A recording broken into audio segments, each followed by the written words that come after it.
Hi, this is Tim Ritchie back to talk through the second part of my scaling sales program. Today's agenda is going to be focused on gaining real-time insight into your pipeline. It follows on the first session, which was aligning your product to the market, where we talked about the ideal customer profile and what to do around that. I'll follow this one up with evaluating and optimizing your sales team. All of this is an effort to increase your sales, your profit, and ultimately your company value. Just a reminder of who I am. I am focused as a sales accelerator. I'm an experienced senior commercial leader focused on identifying and removing commercial side friction. And over the years, I've developed a subject matter expertise with aligning products to the market, with building sales systems and processes, and building and leading high-performance sales teams. This has resulted in some pretty spectacular results, including the acquisition of the world's second largest smart lighting manufacturer by a young IoT platform that I worked for, and we did all of that within 18 months. I've pivoted an enterprise company from micro transactions to focusing on an enterprise software as a service solution, focused on the Fortune 1000. I did that all within a couple of years while increasing revenue and profit. And most recently, I reinvigorated a 25-year-old company that had 10 years of stagnant growth. Within 18 months, we were growing at 20% and had annual growth after that of 25% and record profits. So let's get into this and talk today about getting real-time insight into your pipeline. The first thing you need to know is you're going to want to have a complete picture of your prospect set from the first time they engage with your brand all the way through that customer's lifecycle management. And it'll go in this order. First thing you'll want to do is increase your company's profile. You do this from a solid web presence through strong SEO, through digital advertising, through hitching your wagon to other brands that are well known in the industry, through speaking.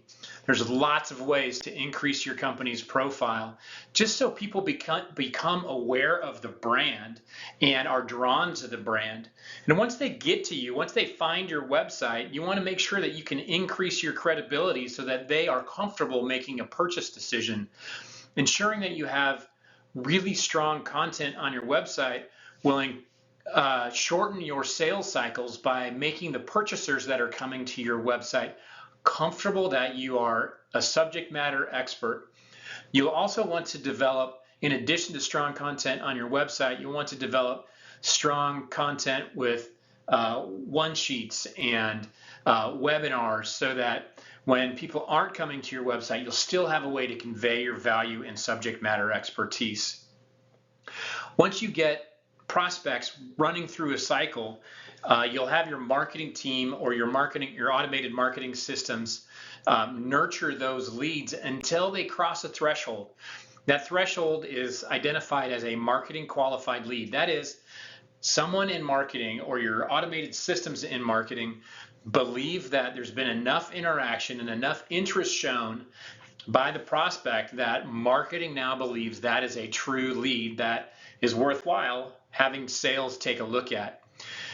The next step is for sales to take a look at that lead to actually in person, on the phone or on a video conference, engage with that prospect and validate, in fact, that it is a good qualified lead.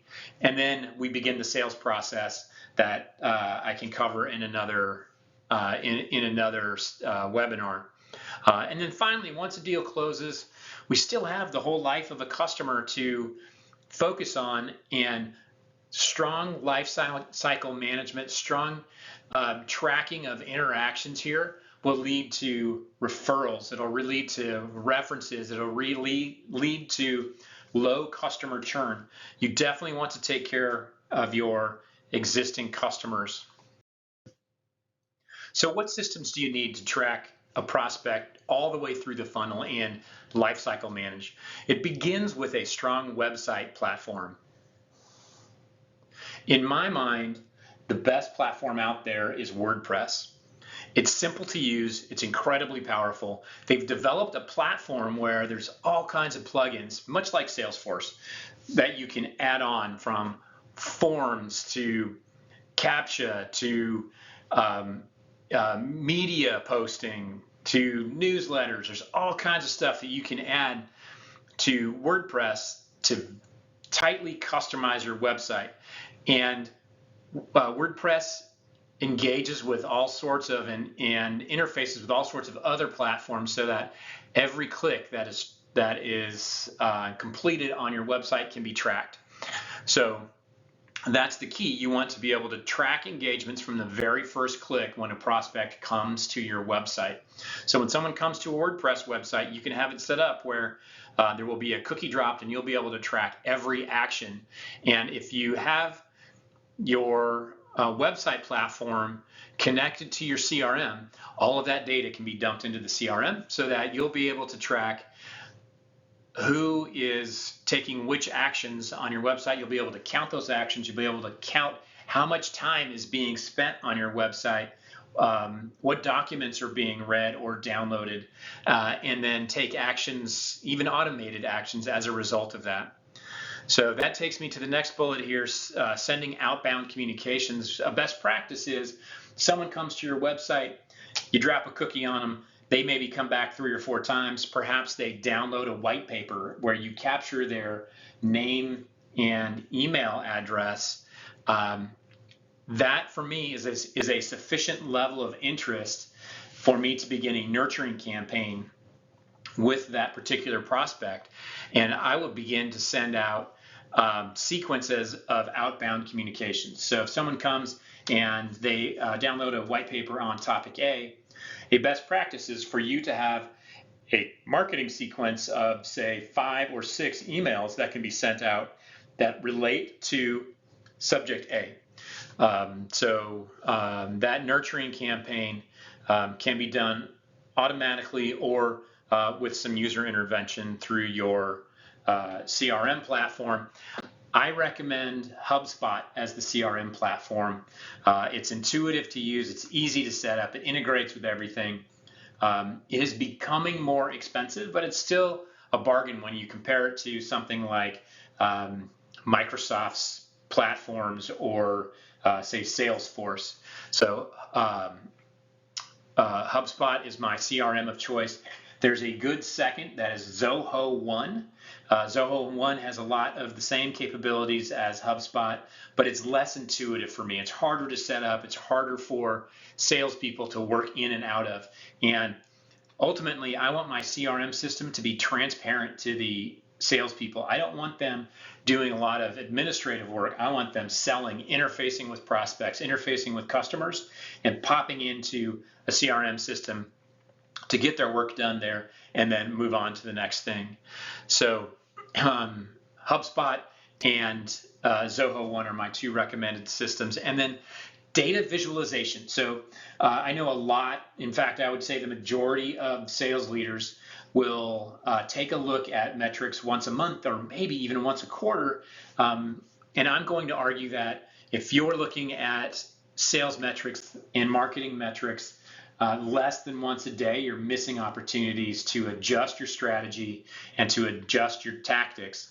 If you see that some content is really taking off because you're watching trends on a daily basis, you can roll out a digital marketing campaign offering that piece of content. You can do a free social campaign offering that piece of content, which begins to accelerate your profile. It begins to increase your profile. And if it's a good piece of content, it's also going to increase your credibility. So I would encourage you to think about taking a look at marketing and sales metrics on a daily basis. You can do it in real time with my preferred platform, which is Microsoft Power BI. It interfaces with HubSpot and visualizes in real time or near real time, depending on what plan you buy. It's a little expensive. It takes a little bit of effort to set up, but boy, if you get it dialed in, you can see all of your marketing data, all of your sales data in a powerful dashboard in real time. And what I like to do is publish that throughout the company on screens in offices or on people's computers so that everybody in the company can see exactly how the sales and marketing team is performing at any time. I found that doing that really increases the trust in the sales and marketing teams. I've already begun to talk a little bit about the processes that you need to feed those systems. If you don't have solid, consistent processes feeding those best-in-class systems, you're going to get garbage into those systems, and the data on the backside isn't going to help you at all. So one of the things that you want to focus on as a marketing priority is ensuring that you are publishing quality content on a consistent cadence. You want to develop confidence with your prospects that you'll have strong content for them, new content when they come to your websites. And I don't mean a cadence that's a quarter or even a month. Good quality content should be rolled out at least on a weekly basis. And if you can do a couple of pieces of content a week, a blog post, a social post, a newsletter, that would be best. And you can reuse those pieces of content from channel to channel, right? So when you write a blog post, it can go up on your social. If you do a video, you can cut that up and put it on social and on your blog. So there's lots of ways to use content, but make sure that you are getting content published on a regular cadence. That's absolutely critical. Your lead nurturing process for the marketing team. I'm suggesting automated lead processes like nurturing campaigns that include email sequences that go out 5 or 6 times, nurturing a prospect with relevant content. So ensure that you are touching your prospects from a marketing standpoint more than once. Monitor their reactions, monitor how they are interacting with and engaging with your content, and set thresholds that when someone comes back to your website over a certain number of times, or they download a certain white paper, or they open a certain number of emails, that they are then considered a marketing qualified lead that you recommend the sales team takes a look at. And once the sales team gets something, you want to ensure that everybody on your sales team is doing exactly the same thing, following exactly the same process. You want them using the same sales stages, asking similar qualifying questions as a baseline. Of course, they're going to use their own creativity and their own curiosity to ask other qualifying questions, but you want to make sure that there's a certain subset of qualifying questions that are critical to understand the quality of a prospect. Every one of your salespeople should be asking those questions at each sales stage. And a sales stage should not be exited to the next sales stage without crossing a very specific gate. For example, you should not move from a qualifying sales stage into a proposal sales stage without understanding the customer's needs, the customer's budget, the customer's timeline, and the impact that a positive or a negative outcome of your solution will have on that customer. It's a very specific sales gate that you should have at the qualifying sales stage before you move in and put the effort into a proposal. Finally, commercial reporting. Hopefully you'll have a best practice of having a real-time dashboard published throughout the company that anybody can see at any time without you or anybody else needing to massage the data before it gets published. However, every month, no less than every quarter, you're going to want to deep dive into your pipeline and look at metrics like conversion rate, sales cycle times, overall size of the pipeline, weighted size of the pipeline, biggest deals, biggest losses, and think about each of those aspects and what it means about your business, what it means about your sales process, and continually tweak your marketing messages, your ideal customer profile, your marketing communications, your sales process, until you can optimize it so you're converting people quickly, you're focusing on the right prospects, and they're moving through the pipeline quickly. When you analyze the data, you're going to want to look at not just sales performance and pipeline size, but also what's the marketing performance like? What are the conversion rates of the unwashed masses? That is, people you don't know coming to your website to marketing qualified leads. Is that efficient? Is it effective? Is it cost effective in that conversion ratio? What's the conversion ratio between marketing qualified leads, that is, leads that marketing thinks are solid leads and handing to sales, to where sales actually accepts them as a sales qualified lead? What's the conversion rate between sales qualified leads and closed sales? What's the sales cycle time? You want to take a look at all of this data and consider how you can optimize your processes, your team, your training, your content to shrink sales cycle times, to increase deal sizes, and to make your whole end-to-end process as efficient as possible. And then finally, take a look at lifecycle management, the account management side of your business. Do you have a lot of churn, or is there very little churn? Are you getting repeat business, add-on sales, upsells, references, referrals from your existing customers? If you aren't, focus on that. Add-on sales from existing customers is the least expensive type of revenue you can get. So it's a good place to focus your time and energy. So if you have low web traffic, if you go through this discovery process, you analyze your metrics and you discover that you have low web traffic, there's a number of things you can do. Take a look at your search engine optimization. Take a look to ensure that you're coming out with content on a regular cadence. Do you have the budget to do any kind of outbound digital advertising? Are you able to do even email campaigns to drive people as the call to action to your website, maybe to specific content on your blog or a particular white paper? There's lots of ways to increase web traffic. One of my favorites is just to ensure that the quality on your website is, or the content on your website is high quality, and that you have really good search engine optimization. That is worth investing in.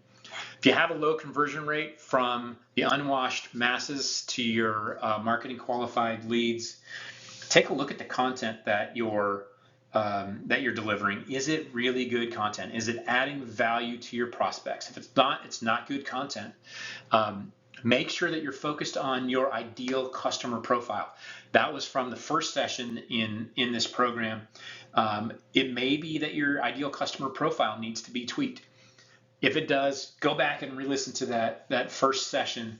That helps you really drill into what a good ideal customer profile looks like. If marketing is passing a good number of leads to your sales team, but your sales team isn't accepting them, you need to get sales and marketing, the leadership of sales and marketing together to have them agree to what a good lead looks like. I've seen so often that this is the primary conflict on the commercial side of a business, is that interface between marketing, who believes they're sending perfect candidates over to the sales team, and a sales team that thinks that marketing's sending over crap candidates, and that's why they're not converting. If you have a small pipeline, take a look at the number of leads that are filling in the top of the pipeline. Take a look at the activities your salespeople are taking. Are they making outbound phone calls? Are they sending out outbound emails? Are there nurturing campaigns that are in place? Are they speaking on webinars? Is your marketing team hosting webinars and getting your subject matter experts onto other people's webinars? All of these things are great ways to drive the top of the funnel to increase the size of your pipeline. Long sales cycles could be a couple of things. It could be that you don't have a great product market fit. So take a look at your ideal customer profile and the problems that you are being told need to be solved for that ideal customer profile, and ensure that your product is focused there. And then your marketing content is focused on those same problems as well.